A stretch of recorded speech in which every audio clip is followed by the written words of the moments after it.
الصلاة والسلام عليك يا رسول الله وعلى آلك وأصحابك يا حبيب الله.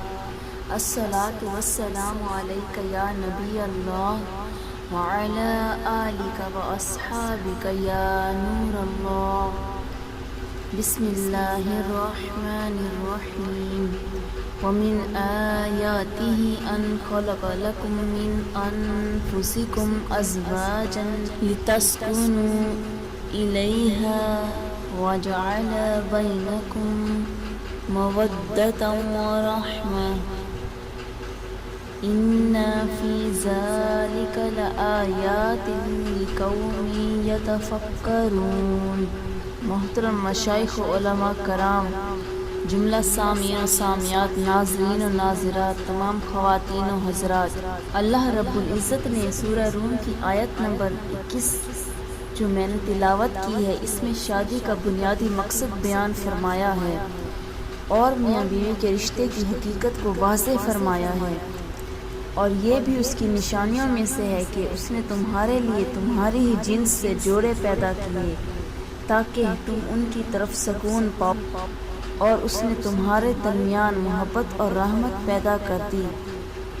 بے شک اس نظام تخلیق میں ان لوگوں کے لیے نشانیاں ہیں جو غور و فکر کرتے ہیں۔ اس آیت کریمہ کی روشنی میں ازدواجی زندگی کا بنیادی مقصد یہ ہے کہ دونوں کو سکون ملے، اور سکون تب ہی مل سکتا ہے اگر دونوں کا رشتہ باہمی محبت، اعتماد اور ایک دوسرے کے ساتھ خیر کے ارادے پر قائم ہو۔ اگر آپس میں گالی گلوچ ہوتا ہو، تلخ کلامی ہوتی ہو، بد اعتمادی ہوتی ہو، ایک دوسرے کے برائی دل میں ہو، ایک دوسرے کے ساتھ سخت سلوکی ہو، تو کبھی بھی لتسکنوا الیہا کہ دونوں کو سکون ملے کا مقصد اس جوڑے سے پورا نہیں ہو سکتا۔ اس لیے اللہ رب العزت نے فرمایا، اور اللہ تعالیٰ نے تمہارے درمیان محبت اور رحمت پیدا کر دی تاکہ شوہر کو بیوی سے راحت ملے اور بیوی کو اپنے شوہر سے راحت و سکون ملے، اور یہ راحت و سکون باہمی محبت اور مودت کے قیام سے ہی میسر آ سکتی ہے۔ دوسرے مقام پر ارشاد فرمایا، اور دستور کے مطابق عورتوں کے بھی مردوں پر اسی طرح حقوق ہیں جیسے حقوق مردوں کے عورتوں پر ہیں، البتہ مردوں کو ان پر فضیلت حاصل ہے، اور اللہ غالب حکمت والا ہے۔ زوجین کے حقوق سے متعلق یہ قرآن مجید کی بنیادی آیت ہے۔ ہماری سوسائٹی میں دو قسموں کے گھرانے پائے جاتے ہیں، موسٹلی غریب گھرانے اور لوور مڈل کلاس ہے، جہاں غربت ہے، یا پھر دیہاتوں کے رہنے والے اور کم تعلیم یافتہ گھرانے ہیں۔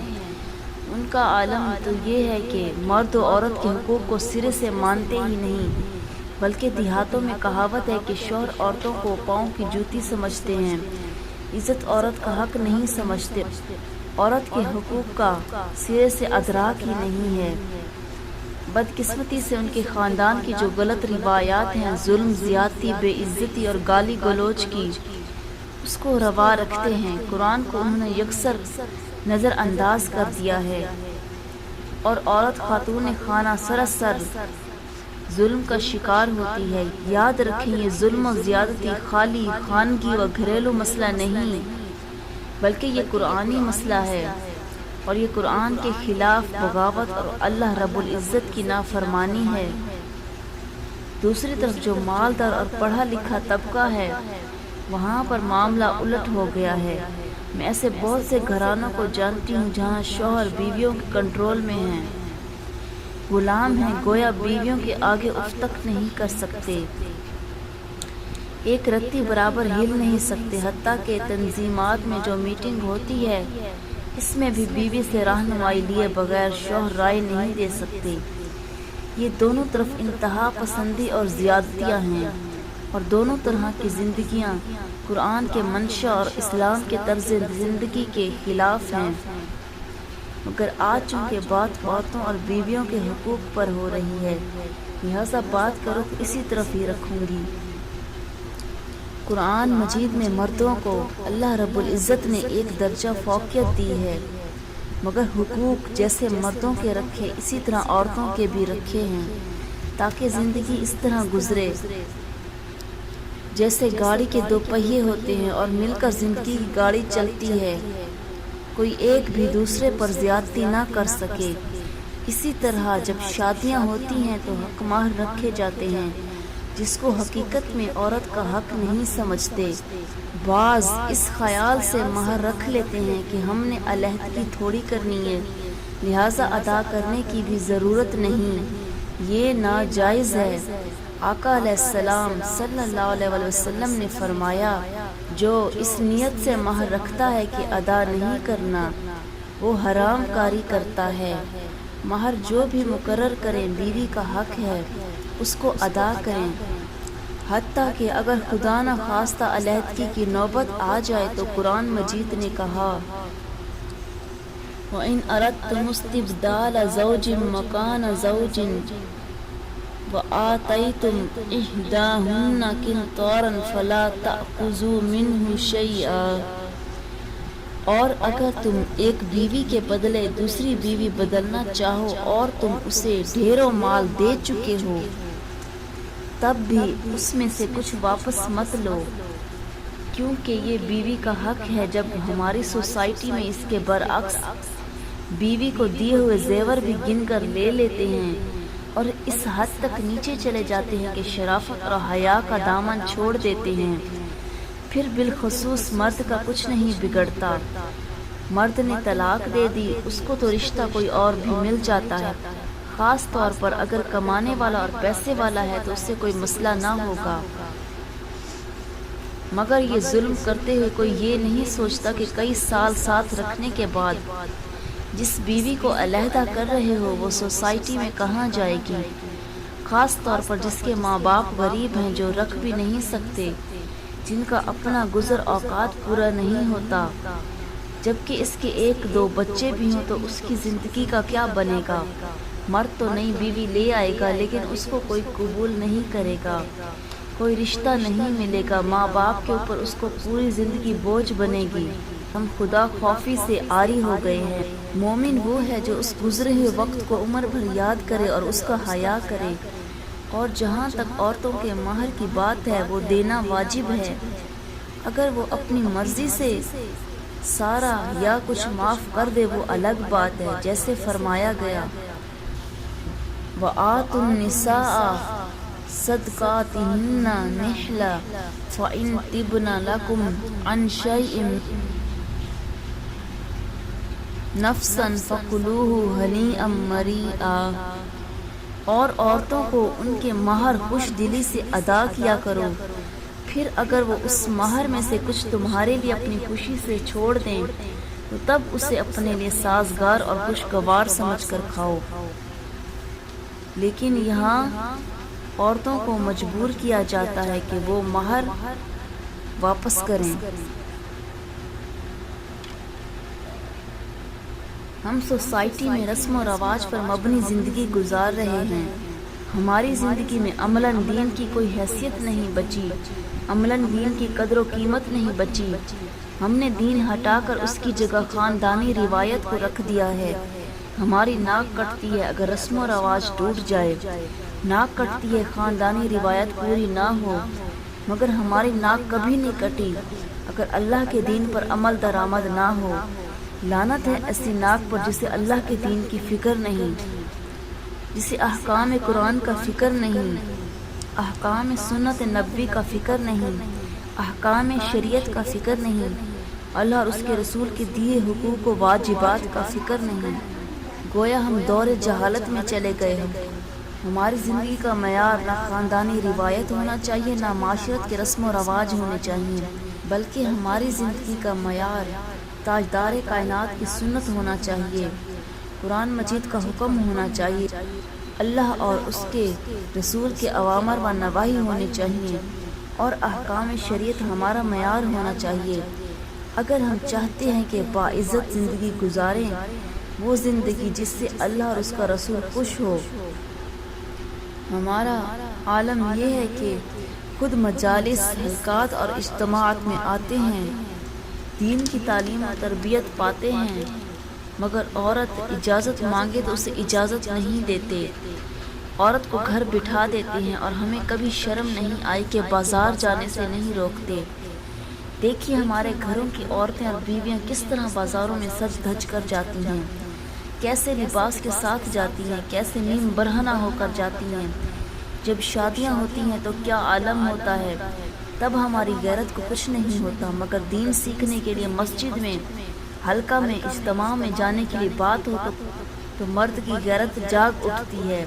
اس وقت میں آپ کے علاوہ ساری سوسائٹی اور پوری پاکستانی قوم سے مخاطب ہوں، سب سن لیں۔ اس کا مطلب یہ ہے کہ ہم اپنی بیویوں، عورتوں اور خواتین کو دین کی تعلیم اور تربیت دینا ہی نہیں چاہتے۔ کتنی مشکل سے ہماری مائیں، بہنیں، بیٹیاں اعتکاف بیٹھنے آتی ہیں، گھروں میں لڑائی ہوتی ہے، ان کا بھی برابر حق ہے تعلیم و تربیت اور دین کا علم حاصل کرنے کا۔ اس لیے کہ مرد صبح سے شام تک دکان، دفتر، کاروبار اور روزگار کمانے میں گزارتا ہے، گھر چلانے کے لیے سرمایہ فراہم کرتا ہے۔ اولاد کی تربیت کس کی ذمہ داری ہے؟ جس کی گود میں وہ پلتی ہے۔ اگر آپ بیویوں اور عورتوں کو دین کی تعلیم و تربیت کا موقع بڑھ چڑھ کر فراخ دلی سے مہیا نہیں کریں گے اور انہیں دین کا علم نہیں آئے گا، اور جب وہ دین نہیں سیکھیں گی تو اولاد میں دین کیسے منتقل ہوگا؟ پھر جب بچے نافرمان ہوتے ہیں تو اس میں کس کا قصور ہے؟ ماں تو دین کی تربیت نہیں کر سکے گی، اس لیے کہ اس نے دین سیکھا نہیں، نہ اس کے ماں باپ نے سیکھنے دیا اور نہ ظالم شوہر نے سیکھنے دیا، اور باپ کے پاس وقت نہ تھا تو اولاد بے دین نہ ہو تو پھر کیا ہو؟ اولاد شرابیں نہ پیے تو کیا کرے؟ اولاد بدکاریاں نہ کرے تو کیا کرے؟ اولاد برے سنگتوں میں برباد نہ ہو تو کیا کرے؟ پھر شکوہ کس چیز کا کہ اولاد کہنا نہیں مانتی، نافرمان ہو گئی ہے۔ اولاد کی بری سنگتیں اور دوستیاں ہیں۔ حقیقت یہ ہے کہ بری سنگتوں پر تو آپ نے خود ڈالا ہے۔ معاشرے کے ہر فرد کی ذمہ داری ہے کہ وہ آج کے بعد اپنی بیویوں، بیٹیوں کو اپنی طرح اللہ کا دین سیکھنے اور اس کی تعلیم و تربیت دینے کے لیے برابر کے موقع فراہم کرے، چونکہ آپ کی بیویاں، آپ کی بہنیں، آپ کی بیٹیاں، انہوں نے بھی آگے چل کر مائیں بننا ہے۔ وہ دین کی تعلیم و تربیت جتنی لیں گے اتنی اچھی تربیت کر سکیں گی۔ اگر آپ جاہل رکھیں گے تو آپ کی اولادیں برے راستوں پر چل نکلیں گی۔ اب اس اصول کو ذہن نشین کر لیں۔ ایک حدیث پاک سناتی ہوں۔ حضرت ابو سعید خدری راوی ہے، فرماتے ہیں ایک مرتبہ عورتیں آقا صلی اللہ علیہ وسلم کی بارگاہ میں وفد بن کر آئیں۔ انہوں نے آ کر عرض کیا، یا رسول اللہ، آپ کو سارا وقت تو مرد لیے جا رہے ہیں، ہمیں تو اتنا زیادہ وقت نہیں مل رہا کہ ہم بھی آپ کی مجلس اور صحبت میں بیٹھیں۔ آقا، آپ کی میٹھی میٹھی پیاری باتیں ہم بھی سنیں اور ہم بھی تعلیم و تربیت پائیں۔ لہٰذا ایک دن آقا صلی اللہ علیہ وسلم صرف ہمارے لیے مختص فرما دیں۔ اس دن کے بعد آقا صلی اللہ علیہ وسلم نے ایک دن مقرر فرما دیا اور وہ دن سارا عورتوں کے لیے ہوتا اور عورتوں کو آپ تعلیم دیتے، عورتوں کو واعظ کرتے، عورتوں کا اجتماع ہوتا، آپ ان کو امر و نہی سکھاتے، دین سکھاتے، پوری مجلس عورتوں کی تعلیم و تربیت کے لیے مختص فرماتے۔ یہ راستہ آقا صلی اللہ علیہ وسلم نے بتایا کہ ہفتہ میں ایک دن براہ راست آقا علیہ السلام عورتوں سے خطاب فرماتے تھے اور تعلیم و تربیت کرتے تھے۔ پھر آگے صحیح مسلم کی حدیث ہے، حضرت عبداللہ بن عمر راوی ہیں، آقا علیہ السلام صلی اللہ علیہ وسلم نے امت کو حکم فرمایا، اللہ تعالیٰ کی باندیوں کو اللہ کی مسجدوں میں آنے سے مت روکا کرو تاکہ یہ بھی دین کی تعلیم پائیں۔ پھر خواتین کے ساتھ شادی کے معاملے میں بھی زیادتی ہوتی ہے۔ ہم بیٹی کا حق نہیں سمجھتے کہ رشتہ کرتے اس کی رائے لیں اور مرضی پوچھیں، کیونکہ بیٹا اپنا رائٹ کسی نہ کسی طرح ایکسرسائز کر لیتا ہے، لیکن شریف گھرانوں، دیہاتوں، چھوٹے شہروں، پسماندہ علاقوں، غریب بیشتر گھرانوں میں عام طور پر بیٹی سے پوچھا نہیں جاتا۔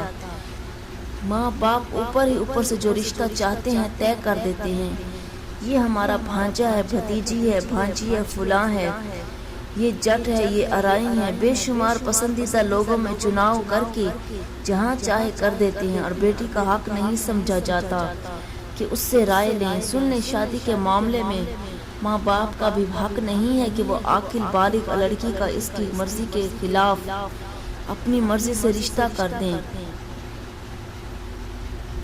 یہ حق اللہ کے رسول نے ماں باپ کو بھی نہیں دیا۔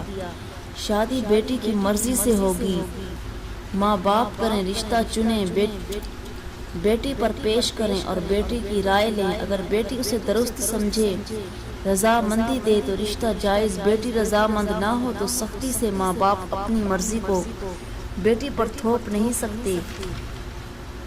جیسے یہ حق بیٹے کا ہے ویسے ہی بیٹی کا ہے۔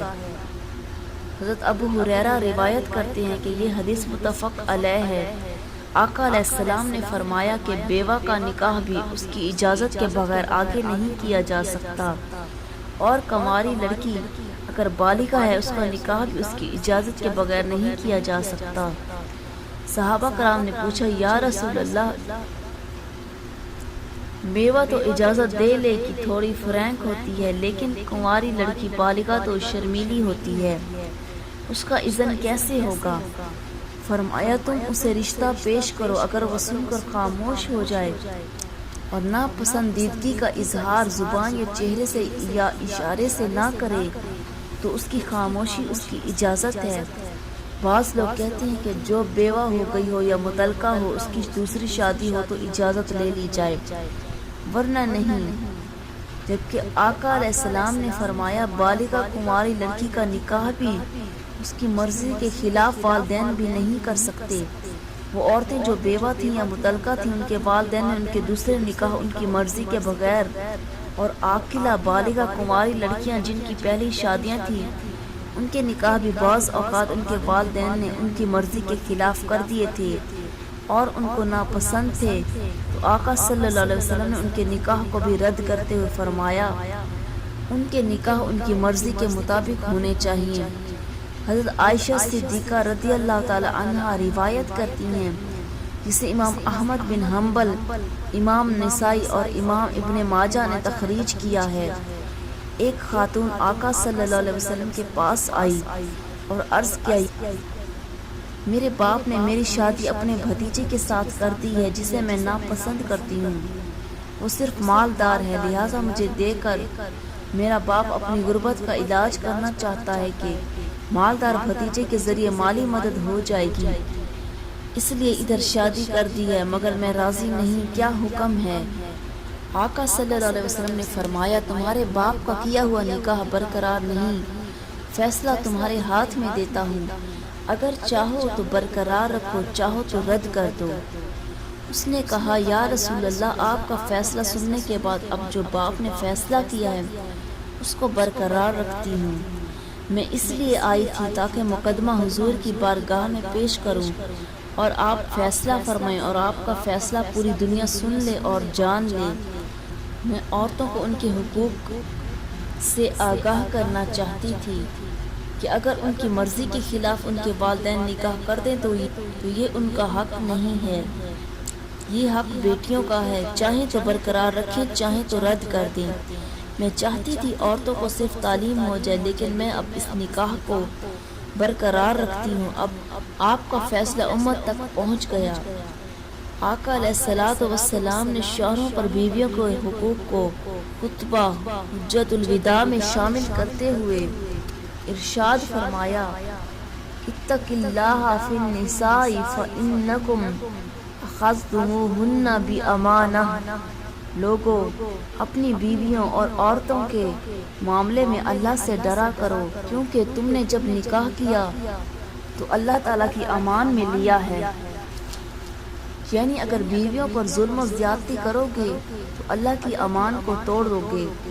آقا صلی اللہ علیہ وسلم نے فرمایا، تمہارے اوپر ان کا حق ہے، انہیں اچھا کھلایا کرو، اچھے لباس دو، اچھی رہائش دو، ان کے ساتھ احسان کا سلوک رکھو اور تمام امور خوش دلی سے پورا کرو۔ ہماری سوسائٹی کی خرابی یہ ہے کہ لوگ باہر بہت سخی ہوتے ہیں، جی بھر کر خرچ کرتے ہیں، مگر بیویوں کے لیے کنجوس ہو جاتے ہیں، ان کو پیسہ گن کر دیتے ہیں اور گن گن کر حساب لیتے ہیں، انہیں قیدیوں کی طرح رکھتے ہیں، باہر سخی بنتے ہیں، خیرات کرتے ہیں، بہت کچھ خرچ کرتے ہیں، لیکن جب بیوی بچوں کا معاملہ آتا ہے تو بخیل ہو جاتے ہیں۔ یاد رکھیں آقا صلی اللہ علیہ وسلم سے صحابہ کرام نے پوچھا، آقا سب سے بہترین خیرات و صدقہ کیا ہے؟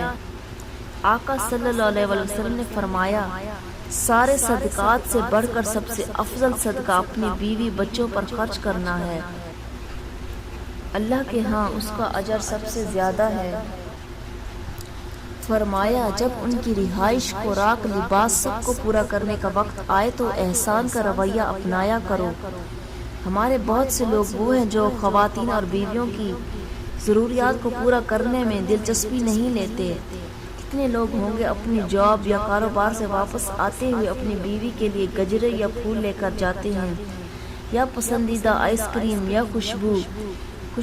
آقا علیہ السلام صلی اللہ علیہ وسلم کی سنت ہے، بیوی سے بڑھ کر حقدار کون ہے کہ اسے خوشبو کا تحفہ دیا جائے؟ کوئی یہ عمل کرتا ہے؟ ہم نے کبھی پرواہ ہی نہیں کی، بلکہ اپنے دوستوں کو یہ تمام چیزیں دیں گے۔ کبھی بیوی بچوں کو بھی سیر و تفریح کے لیے لے کر گئے کہ ان کو کچھ کھلائیں، کچھ خرچ کریں، ان کا حق ہے۔ جو ہر روز پکا کر تمہیں کھلاتی ہے، کبھی سوچا ہفتہ میں تم کتنی بار اسے لے جا کر کھلاتے ہو؟ یہ کہاں کا عدل ہے، کہاں کا دین ہے، کہاں کی تعلیم و اخلاق ہے؟ جبکہ آج کے زمانے میں بھی لوگ پراٹھوں کا ناشتہ کرتے ہیں۔ اللہ اور اس کے رسول نے اسے کچن کا کام نہیں سونپا۔ اللہ اور رسول نے آپ کے ناشتے، لنچ، ڈنر بنانے کا حکم نہ قرآن میں دیا، نہ ہی حدیث میں دیا ہے۔ اللہ اور اس کے رسول نے گھر کے تمام کام کرنے کا حکم نہیں دیا۔ یہ سب آپ پر اس کا احسان ہے کہ گھر سنوار کر رکھتی ہے، کپڑے پریس کرتی ہے اور دوسرے کام کرتی ہے۔ وہ آپ کے ساتھ اتنا احسان کر رہی ہے تو پھر آپ کتنا احسان کرتے ہیں، اس کی گنتی کریں۔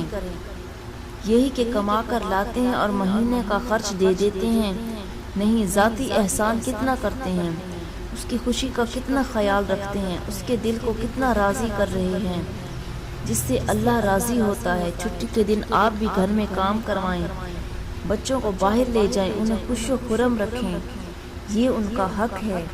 صلی اللہ تعالی علی محمد صلی اللہ علیہ وآلہ وسلم۔